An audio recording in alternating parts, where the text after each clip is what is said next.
அன்பான சகோதர சகோதரிகளே, இன்று இரவு நேர தேவனுடைய வார்த்தை சங்கீதம் 100 அதிகாரம் 2 மகிழ்ச்சியோടെ கர்த்தருக்கு ஆராதனை செய்து ஆனந்த சத்தத்தோടെ அவர் சந்நிதி முன் வாருங்கள். இந்த வசனத்தை கேட்டுக்கொண்டிருக்கிற தேவ ஜனங்களை, கர்த்தரை எப்போதும் நாம் ஆராதிக்க வேண்டும், துதிக்க வேண்டும், அவருக்கு நன்றி செலுத்த வேண்டும், ஸ்தோத்திர பலியிட வேண்டும். ஏனென்றால் பரலோகத்தில் தேவ தூதர்கள் மத்தியில், கேருபீங்கள் சேராபீங்கள் மத்தியில் 24 மணி நேரம் சேனைகளும் கர்த்தர் பரிசுத்தர் பரிசுத்தர் பரிசுத்தர் என்றும் ஹல்லேலூயா என்றும் இப்படி கர்த்தரை ஆராதித்து புது பாடல்களை பாடி அவர் எப்போதும் 24 மணி நேரம் மகிமைப்படுத்தி கொண்டிருக்கிறார்கள்.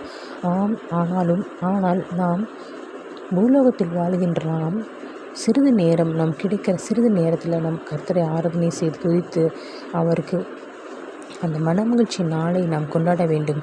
உங்களுக்காக ஜெபிக்கிறேன். கர்த்தாவே, ஸ்தோத்திரம் கர்த்தாவே. நாங்கள் இந்த வசனத்தின்படி நாங்கள் ஆண்டவரை மனமகிழ்ச்சியோடு உண்மை ஆராதித்து உண்மை துதித்து ஸ்தோத்திர பலி செலுத்தி நீ செய்த நன்மைகளை தகப்பனே எங்கள் நினைத்து தகப்பனே நாங்கள் ஆண்டவரை பலிகளை செலுத்த வேண்டும்.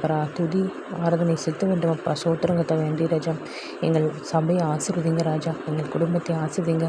எங்கள் பிள்ளைகளை ஆசீர்வதிங்க ராஜா. துதிகான மகிமையாகவே இயேசு கிறிஸ்துவுக்கே செலுத்துகிறேன்.